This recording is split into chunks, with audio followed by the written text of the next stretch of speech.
ഒരു വമ്പൻ ബില്ല് എത്രയും പെട്ടെന്ന് കൊണ്ടുവരാനായി കേന്ദ്ര സർക്കാർ തീരുമാനിച്ചിരിക്കുന്നു എന്നുള്ളത് തന്നെയാണ് ദേശീയ തലത്തിൽ നിന്നും വരുന്ന വിവരം. 2019 കരട് തയ്യാറാക്കിയ ഒരു ബില്ലാണ്. ആ ബില്ലിൻ്റെ പേര് the health care service personnel and clinical establishment ബില്ലെന്നാണ്. ഈ ബില്ല് കൊണ്ട് ഉദ്ദേശിക്കുന്നത് ഈ ആരോഗ്യ പ്രവർത്തകർ, ഡോക്ടർമാരടക്കമുള്ള ആരോഗ്യ പ്രവർത്തകർക്കും ഹോസ്പിറ്റലുകൾക്കും നേരെ, ഹോസ്പിറ്റലുകൾ മാത്രമല്ല ചെറിയ ക്ലിനിക്കുകൾക്കും നേരെ നടക്കുന്ന ആക്രമണ സംഭവങ്ങളിൽ കർശനമായ ഒരു നടപടിക്കുള്ള ഒരു ബില്ലാണ്. 2019 അതിൻ്റെ കരട് തയ്യാറാക്കിയിരുന്നു. പിന്നീട് ആ ബില്ല് ചർച്ചകൾക്കോ മറ്റോ വിധേയമാക്കുകയും ചെയ്തിരുന്നു. പക്ഷേ ആ ബില്ലാണ് ഇപ്പോൾ കൊൽക്കത്തയിൽ ഒരു ട്രെയിനിങ് ഡോക്ടറുടെ മരണത്തെ തുടർന്ന് ആ ബില്ല് അവതരിപ്പിക്കാൻ ഒരുങ്ങുന്നു. ആ ബില്ലിൻ്റെ പ്രസക്ത ഭാഗങ്ങൾ ഇങ്ങനെയാണ്: ഡോക്ടർമാരെ ആക്രമിച്ചാൽ 6 മാസം മുതൽ 5 വർഷം വരെ തടവ് ലഭിക്കാവുന്ന കുറ്റമാണ്.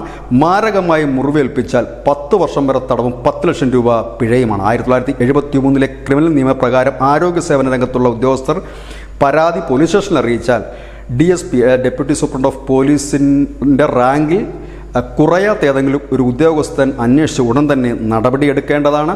ഒപ്പം തന്നെ ആശുപത്രിയും മറ്റും ആക്രമിക്കുന്ന അവരിൽ നിന്ന് ജാമ്യമില്ലാ വകുപ്പാണ്. ഈ ഡോക്ടർമാരെയും മറ്റും ആക്രമിച്ചാൽ ജാമ്യമില്ലാ വകുപ്പ് ചുമത്തണം. ഇവരിൽ നിന്ന് വലിയ പിഴ എന്ന് പറഞ്ഞാൽ ആ നാശനഷ്ടങ്ങളുടെ പിഴ ഈടാക്കുകയും വേണം. ഒരു വലിയ ശക്തമായ ഒരു നിയമമാണ് ഇപ്പോൾ കൊണ്ടുവന്നിരിക്കുന്നത്. ഏതായാലും ഈ ബില്ല് ഉടനടി പാസ്സാക്കുമെന്നാണ് ദേശീയ മാധ്യമങ്ങൾ റിപ്പോർട്ട് ചെയ്യുന്നത്. Health care service personnel and clinical establishment ബില്ലെന്നാണ് പറയുന്നത്. വലിയ കർശനമായ ഒരു നിയമമാണ്. നമുക്കറിയാം, പലപ്പോഴും പലയിടത്തും ഈ ആശുപത്രികൾക്ക് നേരെയും മറ്റുമൊക്കെ വലിയ രീതിയിൽ തന്നെ ആക്രമണം ഉണ്ടാകാറുണ്ട്.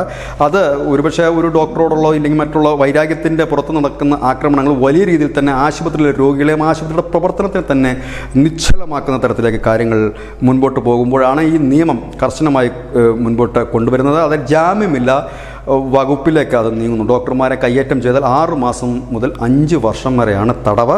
ഒപ്പം തന്നെ അത് കേസിൻ്റെ ആ ഒരു അവസ്ഥ നോക്കി ഇല്ലെങ്കിൽ ആ സ്വഭാവം നോക്കിയായിരിക്കും നിശ്ചയിക്കുക. ഏതായാലും ഒരു വലിയ ബില്ല്, അതായത് ഇതുവരെ മടക്കി വെച്ചിരുന്ന അല്ലെങ്കിൽ പരിഗണിക്കാതിരുന്ന ആ ബില്ല് പെട്ടെന്ന് നടപ്പാക്കാനാണ് ഇപ്പോൾ മോദി സർക്കാരിൻ്റെ ഒരു ശ്രമം. പശ്ചിമ ബംഗാൾ അതിനൊരു വഴിയൊരുക്കി എന്ന് നമുക്ക് പറയേണ്ടി വരും. News desk news India Malayalam.